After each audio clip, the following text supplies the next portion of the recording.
One of the greatest stories ever told is that of the worldwide flood. Most cultures in antiquity have a flood myth. In India, a little fish swims up to the wise sage Manu and warns him of a great flood. Manu builds a ship, and the fish grows in size and carries the boat through the waters.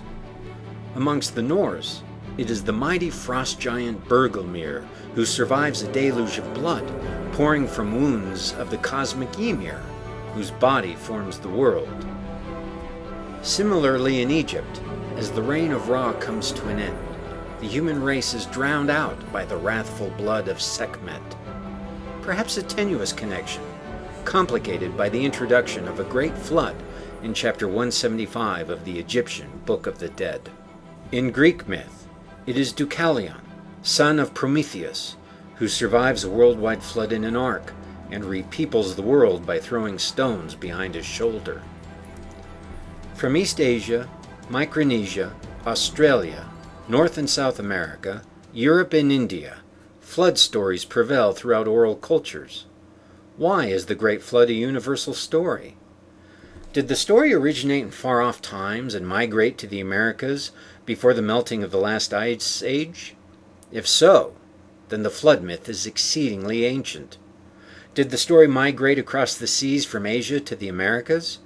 Dispersion theory has always been a hot-button issue, especially for American scholars.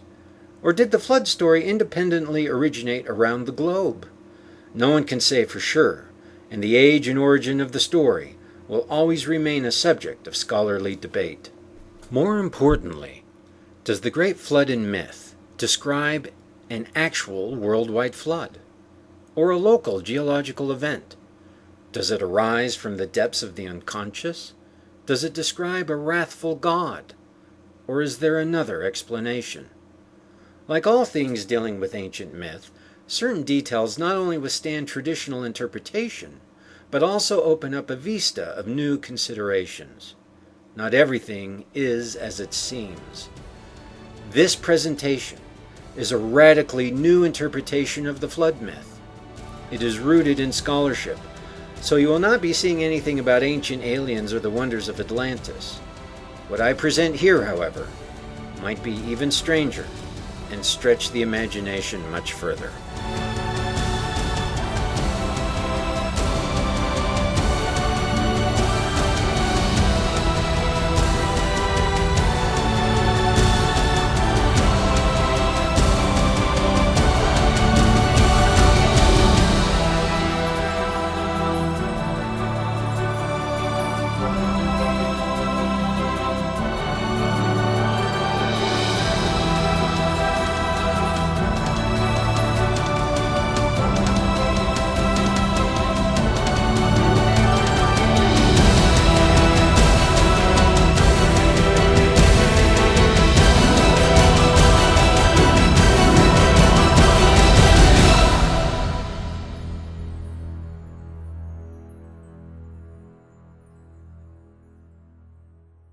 In the Hebrew Bible, after the Great Flood, Yahweh promises he will never destroy the earth again by water.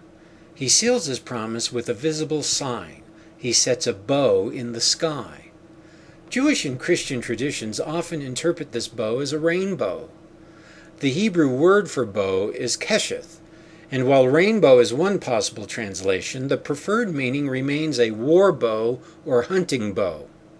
How does hanging a war bow in the sky make any sense? In the Babylonian creation epic Enuma Elish, the thunder god Marduk slays Tiamat and fashions the world from her dead body. Not by coincidence, the chief weapon Marduk uses to slay Tiamat is a war bow, also called a flood weapon. After his victory over chaos, Marduk organizes the stars and constellations, and as a symbol of his victory hangs his war bow in his temple, associated with the ziggurat and the Apsu, or the Gate of the Great Deep. This bow had a stellar archetype, and is clearly identified as a constellation of the bow. In the Babylonian sky, this constellation was actually the goddess Ishtar carrying a war bow. This constellation was comprised of the lower stars in Canis Major and the upper stars, or the stern, of the Argo. It is remarkable that the sign of Marduk's victory over the chaos of nature should include the stars of a constellation that would become the celestial ark that braves the flood. In the Babylonian scheme, the dog star Sirius is the arrow of the bow. This constellation shows up in other traditions and, remarkably, in the same context. In the Egyptian zodiac at Dendera, it is the goddess Satit who holds a bow pointed at the Sothis cow, which is none other than the dog star Sirius. The name Satit refers to an archer, but is also associated with waters. The waters that roar over the rocks were analogized with the speed of a cosmic arrow that regulates the sky. In Chinese astronomy, these same stars are represented by a mythical emperor pointing his bow at a jackal. In a variant myth, this celestial archer is Hu Yi, who shoots down 9 sons of heaven and is punished by losing his immortality. He and his wife are thrust to earth, and they spend the rest of their lives seeking for the elixir of immortality. Always associated with the celestial bow was its arrow, or the star Sirius. At the time these myths were written, this celestial arrow, or target, heliacally rose at summer solstice and set at winter solstice. This star was used to measure the solar and seasonal cycle. Of profoundest implications, however, is the fact that the arrow star was given an epithet employed during the New Year's celebrations in Babylon. It was the star that measures the depths of the sea. What sea is being measured? Are these terrestrial waters, or is something else going on? And how is the constellation of the bow related to a great flood? It turns out, bow and arrow imagery connected to a flood shows up in other myths. In the Zoroastrian text Avesta, the star Sirius is called Tishtria, which is compared to an arrow shot from an archer. This arrow causes a great body of water to flood. The archer in this story predicts that as soon as he shoots his flood-causing arrow, that he will perish. He lets the arrow fly halfway around the world while he dies and falls into pieces. The arrow strikes a tree so tall and grandiose that none other like it had been seen in the world. In Greek myth, we have a different scene with the same props. Heracles seeks to steal the cattle of Geryon during his 10th labor. He must sail to the island of Erythea, which is said to lie near the ocean stream at the very end of the world. We are no longer on Earth, and to prove the point, Heracles must travel to this ocean stream by sailing on a boat of bronze provided by Helios, the sun god. In some versions of this story, Heracles uses his lion garment as a sail. During his journey, he sets up his famous Pillars of Heracles, traditionally associated with the Strait of Gibraltar. But the real Pillars of Heracles were associated with the Axis Mundi and the gates to the underworld. As Heracles nears his destination, he is suddenly beset by floodwaters sent by Oceanus. Heracles pulls out his bow and threads his arrow and threatens the water god until the waters recede. In the Hindu epic Ramayana, the hero Rama must cross an impassable sea, also said to be near the end of the world, in order to save his wife Sita. There is no plausible way to make the crossing, however, and in a strategic move, Rama commands his army to throw stones and mountains into the ocean to form a dike. It seems to no avail. No matter how many mountainsides are thrown into the sea, no rock or land ever appears. In anger, Rama pulls his bow and arrow and threatens to shoot the unforgiving sea. Suddenly, a lady appears from the waters and warns Rama that there exists a hole in the ocean leading to the underworld and containing the waters of life. Understanding that this hole is swallowing all of his mountains, Rama moves his dike elsewhere and is able to make the passage.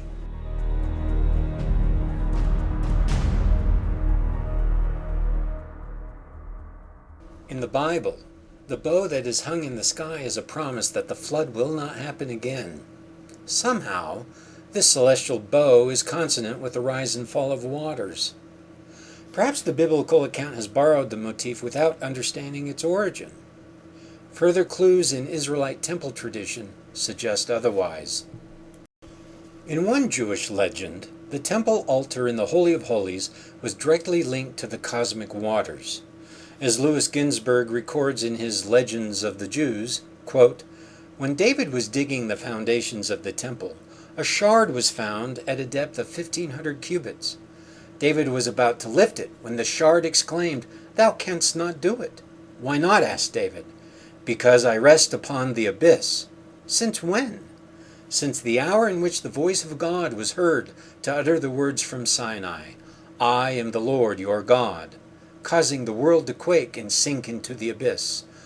I lie here to cover the abyss." According to this tradition, one of David's assistants wrote the name of God on the shard and threw it over the abyss, and the floodwaters sank so deeply that David feared the earth would dry up. To counteract the lowering of the abysmal waters, David performed a ritual called the Songs of Ascents to bring the waters up again. In other traditions of the Hebrew temple, the edifice was built upon a particular rock called the foundation stone. In Hebrew, this stone was named Eben HaShetiyah, a title deriving from a verb meaning to fix the warp, to lay the foundations of. The foundation stone sat over the abyss, and the imagery of the cedar altar holding the ark overtop a deep well or chasm of water within the cubic Holy of Holies draws this entire complex of motifs together. The temple appears not only to be built in accordance with the rising and setting sun and seasons, and marked off by the days of solstice and equinox, but it also seems to be built upon a cosmic plumb line which orders all of creation. The line is the celestial axis, while the plumb is the foundation stone which holds back the floodwaters and maintains equilibrium. The Hebrew temple is not the only structure to be built in this manner.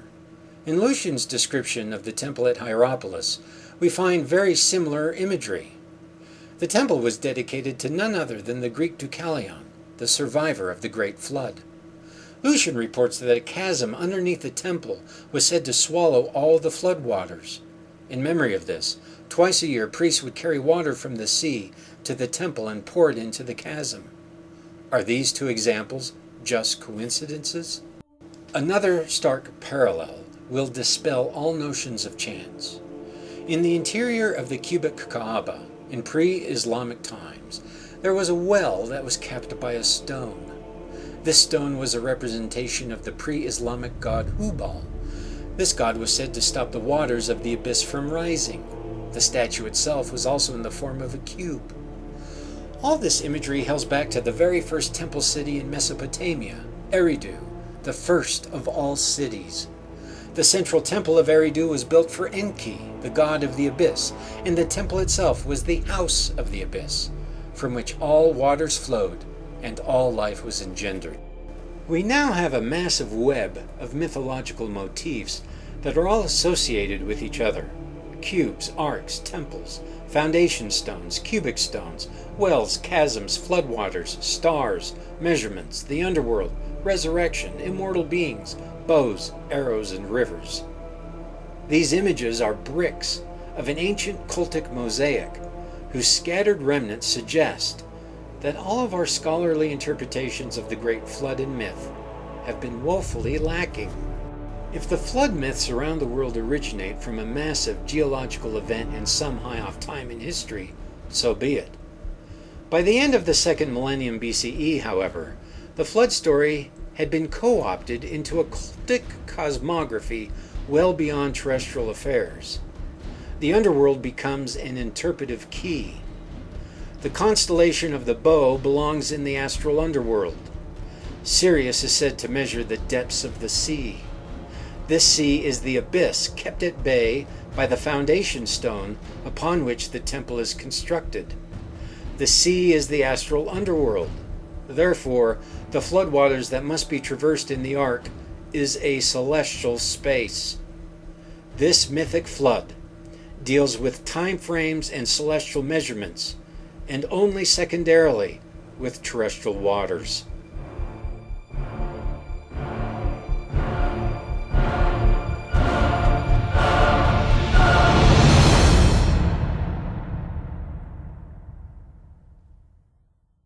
To understand these images, the first thing we have to understand is the nature of oral cosmology.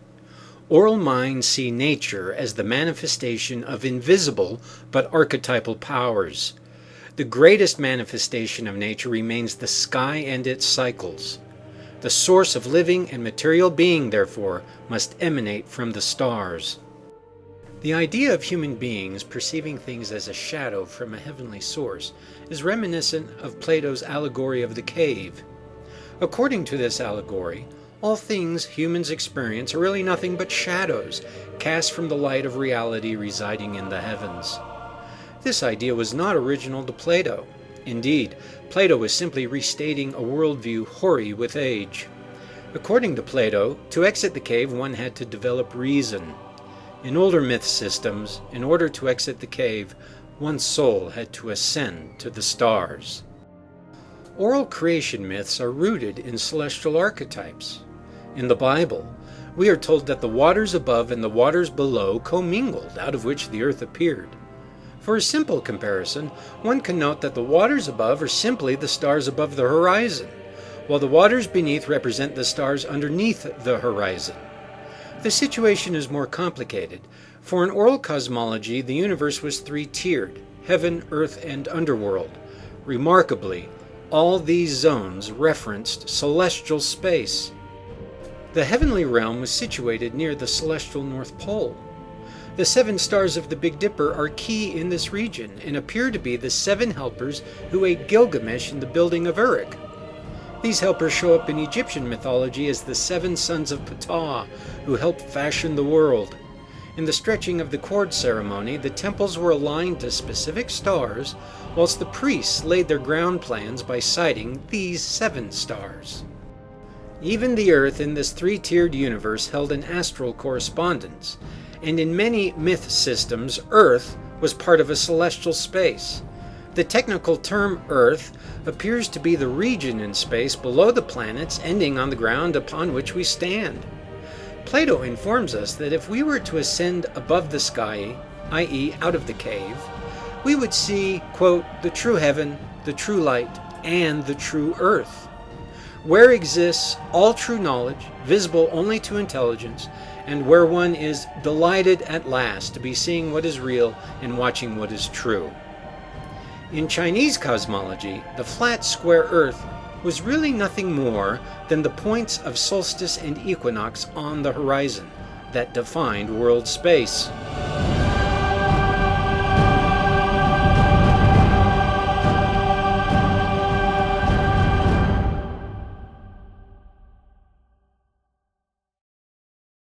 Most importantly, the underworld in this 3-tiered system was not a cavern underground.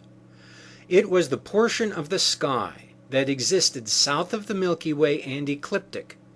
The ecliptic is the path in the sky that the sun, moon, and planets follow, here depicted by a green line. The Milky Way is depicted by a blue line. The constellations to the south of this region include Orion, Canis Major, Eridanus, Hydra, Crater, Corvus, Cetus, and the Argo. These are the constellations that surround the celestial South Pole. In Egypt, this region of the sky was known as the Duat. This same stellar space was the underworld for the Roman cult of Mithras. In the myths of New Zealand, not to mention the Hermetic texts, the entrance to the underworld was said to be the foot of Orion. From this foot flowed a river constellation called the Eridanus. This was a watery path of stars which in ancient times flowed to the star Canopus.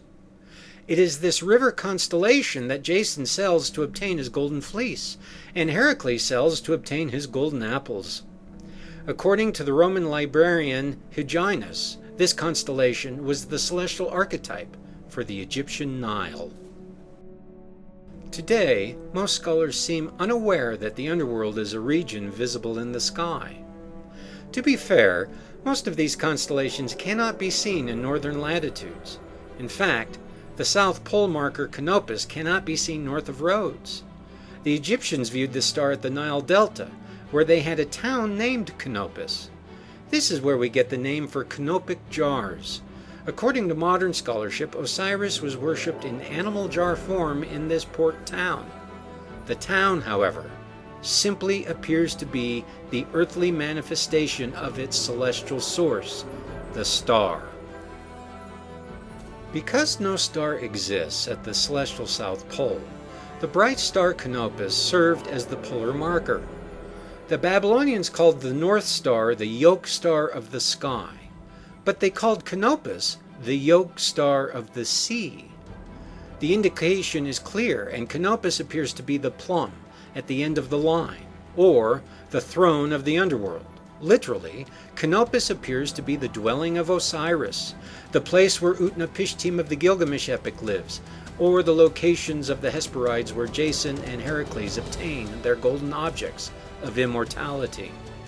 The stars Sirius and Canopus appear to be tied together. This cosmology has been lost, and its full import and consequence is no longer known. One thing is certain, however: the Apsu, or the great waters of the deep, often represented in temple architecture as the chasm underneath the altar, for example, was a representation of celestial space. The Apsu was the celestial underworld, and it controlled the floodwaters on Earth, so that when rivers and seas really did flood, there was thought to be a correlation between the flooding and the gods of the underworld. Perhaps, however, there was another kind of flooding involved. It was the celestial waters that were overflowing their rims and causing havoc on Earth. How could this happen?